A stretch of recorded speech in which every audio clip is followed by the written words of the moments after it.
자, 바울의 기도와 찬송이 주는 교훈 한번 보겠습니다. 오늘 본문을 보기 전에 믿음이란 뭡니까?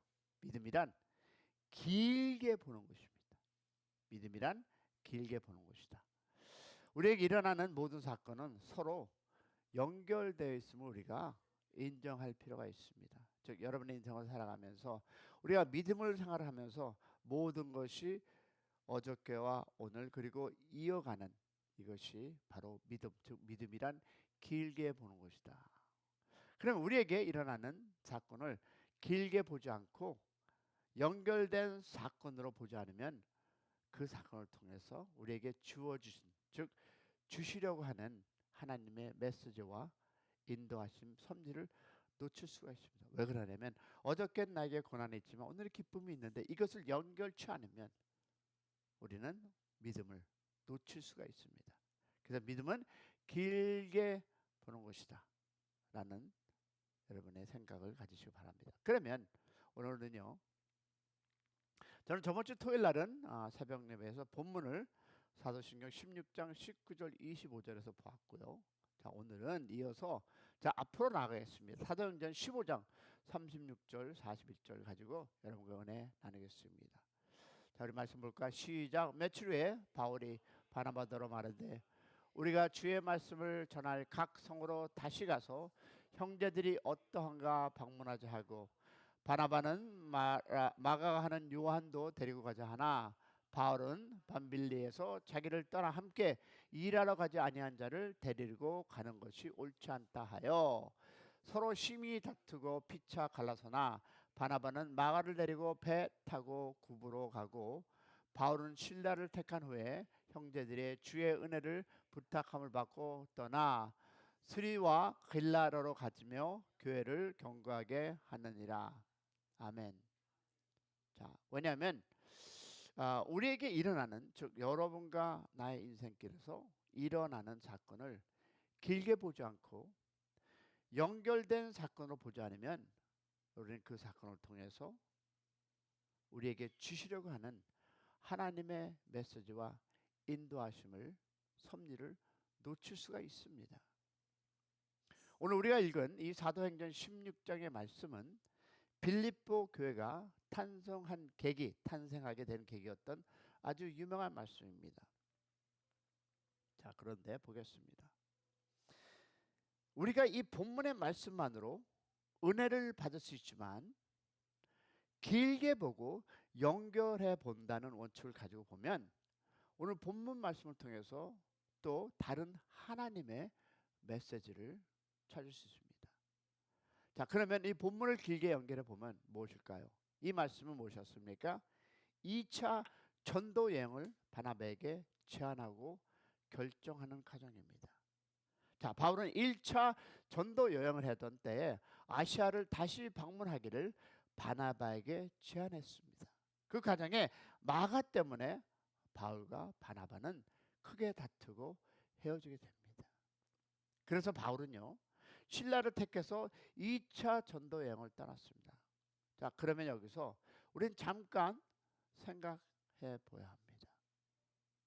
바울은 바나바와 크게 다투고 헤어질 정도로 2차 전도 여행을 중하게 생각했습니다. 우리 교회도, 다른 교회도, 많은 교회도 있습니다.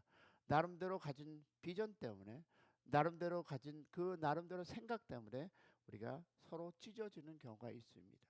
우리에게는 바나바 그리고 바울, 그 말씀에 정말 충만한 사람들도 이런 싸움이 일어날 수 있다는 것입니다. 그러면 바울과 같이 사람과 그런 중요한 결정을 하는데 기도하지 않았을까요? 분명히 했을 것입니다. 자, 근데 바울은 2차 전도 여행을 가는 것이 하나님의 뜻이라는 것을 확신 가운데 그것을 결정했습니다. 자, 여기서 우리는 이 사실을 확인할 필요가 있습니다. 왜냐하면 다음 과정을 볼 텐데요, 다음 과정에서 보니까 다른 하나님의 뜻을 만나기 때문입니다. 또 하나 기억할 것은요, 바울의 관점에서 보면 사울의 선택이, 아니면 바울의 선택이 바나바의 관점에서 보면 바나바의 선택이 하나님의 뜻이었는가를 인정해야 한다는 것입니다. 들으셨습니까? 기억할 것은 이 바울의 관점에서 보면 바울의 선택이, 바나바의 관점에서 보면 바나바의 선택이 하나님의 뜻이었음을 인정해야 합니다. 자, 보겠습니다.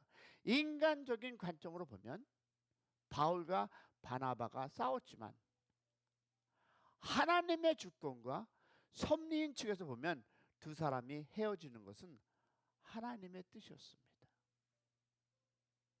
하나님의 관점, 하나님의 계획을 보면 바울과 바나바가 함께 일하는 것은 거기까지였습니다. 우리 보겠습니다. 성경 구절 볼 텐데요. 사도행전 16장 6절부터 10절 시작. 성령이 아시아에게 말씀을 전하지 못하게 하거늘 그들이 부르기아와 갈라디아 땅으로 다녀가 무시아 앞에 이르러 비누니아로 가고자 애쓰되 예수의 영이 허락하지 아니하는지라 무시아로 지나 드리오로 내려갔는데 밤에 환상이 바울에게 보이니 마게도냐 사람 하나가 서서 그들에게 청하여 이르되 마게도냐로 건너와서 우리를 도우라 하거늘 바울이 그 환상을 보았을 때 우리가 곧 마게도냐로 떠나기를 심쓰니 이는 하나님이 저 사람들에게 복음을 전하리라 우리로 부르신 줄로 인정하라. 뭡니까? 아시아로, 즉 에스는 바울을 발견해야 되는데요. 아시아로 가던 그 바울을 하나님께로 어디로 보냈습니까? 마게도냐로 인도하셨습니다. 자, 성령 그것을 성령이 아시아에게 말씀을 전하게 하겠다라는 그 표현이었습니다. 그럼 바울과 같은 사람도 성령의 인도하심을 바로 알아차리지 못했습니다. 나는 기도하는 사람이야. 나는 다 알아. 내가 얼마나. 그러나 여러분 알아차릴 수 없을 때가 있음을 기억하시기 바랍니다. 그럼 바울과 같은 사람도 성령의 인도하심을 바로 알아차리지 못했습니다. 바울은 성령이 아시아로 가지 못하게 막으신다는 그 사실을 알아차리도 못하고 아시아로 가려고 애썼습니다. 나중에야 아하, 하나님이 막으시는구나. 마게도냐로 가는 것이 하나님의 어떻게 뜻이구나라는 응답을 받게 됩니다. 그리고 또 10절을 보니까 하나님의 뜻을 확인한 이 바울이 마게도냐를 떠나기를 힘썼다라는 표현이 나옵니다. 그러면 바울은 아시아로 가기도 애썼고 마게도냐로 가는 것도 힘썼습니다. 바울은 아시아에 가는 것이 하나님의 뜻이라고 확인, 즉 확신했기에 애썼고 마게도냐 가는 것도 하나님의 뜻이라고 인정했기에 힘썼던 것입니다. 우리는 여기서 중요한 교훈 하나를 만납니다. 바울은 무엇이든 하나님의 뜻이라면 확신이 생기면 애쓰고 힘썼다는 것입니다. 그러면 우리가 보겠습니다. 하나님께서 이 순종한 바울을 빌립보에서 어떤 사람을 만나게 합니까? 보겠습니다. 우리 다 같이 사도행전 16장 11절부터 15절 시작. 우리가 드로아의 배를 떠나 사모드리아게로 직행하여 이튿날 렙바볼리로 가고 거기서 빌립보에 이르니 이는 마게도냐의 지방의 첫 성이요 또 로마의 식민지라 이 성에서 수일을 유하다가 안식일에 우리가 기도할 곳이 있을까 하여 문밖 강가에 나가 거기 앉아 모인 여자들에게 말하되 드리아시에 사는 자색 옷 감 장사로 하나님을 섬기는 루디아라 하는 한 여자를 말을 듣고 있을 때에 주께서 그의 마음을 열어 바울의 말을 따르게 하시니라. 그와 그의 집에 다 세례를 받고 우리에게 청하여 이르되 만일 나를 주 믿는 자로 알거든 내 집에 들어와 유하라 하고 관건하여 머물게 하니라. 자, 그럼 여기서 누굴 만납니까? 루디아를 만납니다.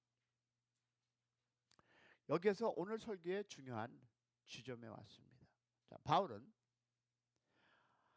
하나님의 뜻이라는 확신을 가지고 마게도냐의 첫 성인 빌립보에 도착했습니다. 거기서 누구를 만나니까 바울은 자색 옷감 장사를 하는 하나님을 잘 섬기는 루디아를 만나게 됩니다. 자, 이것은 하나님의 섭리요, 주권이요, 하나님의 역사였습니다. 왜 그러냐면 루디아는 빌립 즉 바울을 빌립보 사역에 중요한 역할을 했습니다. 또 보겠습니다. 자, 16절 18절 시작. 우리는 지도하는 곳에 가다가 점치는 귀인 신 들린 여종 하나를 만나니 점으로 그 주인에게 큰 이익을 주는지라. 그가 바울과 우리를 따라와 소리질러 이르되 이 사람들은 지극히 높은 하나님의 종이라 구원의 길을 너에게 전하는 자라 하며 이같이 여러 날을 하는지라. 바울이 심히 괴로워하며 돌이켜 그 귀신에게 이르되 예수 그리스도의 이름으로 내게 명하노니 그에게 나오라 하니 귀신이 즉시 나오니라.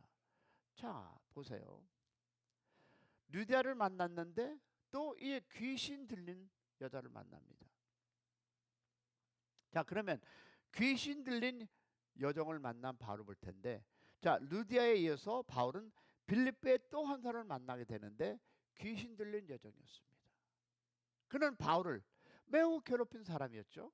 또한 얼마가 우리가 알다시피 바울은 이 여종 때문에 여러분 감옥에 들어가게 됩니다. 그리고 거기서 많이 맞고 힘든 일을 겪습니다. 그러나 이 만남을 통해서 누굴 또 만날까요? 간수를 만나고 빌립보 교회가 선동합니다. 즉 여러분 길게 봐야 한 이익이 여기 있습니다. 우리가 믿음의 사람들 만날 수 있고 귀신 들림 만난 사람이 있고 내가 형무소 구치소에 들어가서 만나는 그 간수 때문에 여러분 교회가 생깁니다. 그러면 이 바울이 루디아와 귀신 들린 여종에 만나는 것은 여러분 하나님의 섭리였습니다. 왜 나에게 이런 일이 일어날까? 길게 보시면 분명히 하나님의 섭리가 있습니다. 왜 나에게 이런 어려움이 있을까? 길게 보면 여러분 하나님의 섭리가 있습니다. 좋은 일이 있는가 하면 나쁜 일이 있고 이런 일이 합해서 하나님의 섭리가 이루어진다는 것을 기억해 보시기 바랍니다. 왜냐하면 두 사람은 극적으로 반대되는 사람이었으며 하나님은 하나님을 열심히 섬기는 사람, 하나는 귀신 들린 사람. 그렇죠? 자, 들어보세요. 자, 루디아는 하나님을 사랑하는 사람이요, 바울에게 도움을 준 사람. 반대로 귀신 들린 여종은 바울을 괴롭히게 한 사람이었습니다. 우리는 누구를 만나고 싶어 합니까? 당연히 루디아와 같은 사람을 만나고 하나님의 은혜이고 그리고 귀신 들린 여종같이 나를 힘들게 하는 사람을 만나고 싶지 않습니다. 우리가 이렇게 생각한다면 믿지 않는 사람들과 다를 게 무엇이겠습니까? 그저 좋은 사람만 들과 어울려 산다면 얼마나 감사하겠습니까? 그런 인간적인 관점으로 보지 말고 우리 한번 하나님의 관점으로 보기 원합니다. 자, 루디아는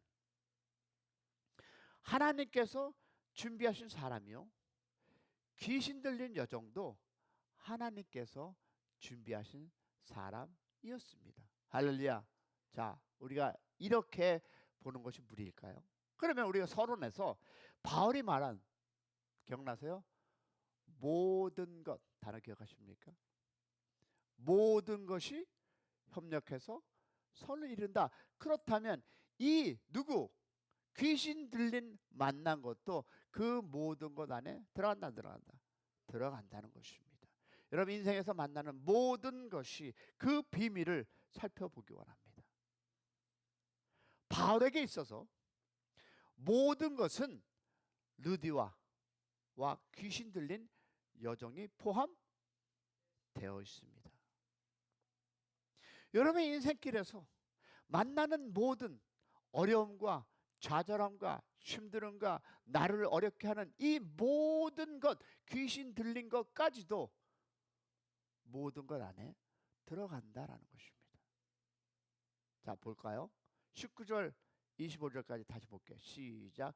여종이 주인은 자기 수익에 소망이 끊어진 것을 보고 바울과 실라를 붙잡아 장터로 관리를 끌어갔다가 상관들 앞에 데리고 가서 말하되 이 사람이 유대인인데 우리 성을 심히 요란케 하여 로마 사람인 우리가 받지도 못하고 행하지도 못할 풍속을 정한다 하거늘 무리가 일제히 일어나 고발하니 상관들이 옷을 찢고 벗기고 매를 치고 하여 많이 친 후에 옥에 가두고 간수에게 명하여 든든히 지키라 하니 그가 이러한 명령을 받고 그들의 깊은 옥에 가두고 그 발로 착고를 든든히 채웠더니 한밤중에 바알과 실라가 기도하고 하나님을 찬송하며 죄수들이 졌더라. 자, 본문에 도달했습니다. 자, 연결된 모든 사건입니다. 우리가 토요일날 했던 그 말씀과 계속 우리가 연이어서 보지 않으면 여러분 이 말씀의 핵심을 우리는 놓치게 됩니다. 왜? 연결된 사건. 자, 이제 바울은 어디? 감옥에 왔습니다. 그리고 우리는 대부분 바울이 감옥에서 찬송했다는 부분만 강조하며 말씀을 보고 듣습니다.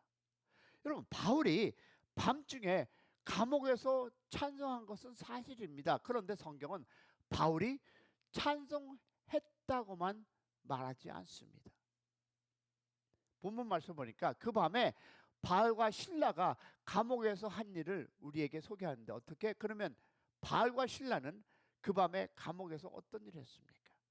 본문을 보니까 기도하고 하나님을 찬송했다 증거합니다. 여기서 많은 사람들은 바울과 실라가 기도한 일을 간과하고 하나님을 찬송한 일에만 초점을 두는 것이 많이 있습니다. 그러면 어떤 결과가 발생합니까? 바울이 여러분 영웅이 되는 것입니다.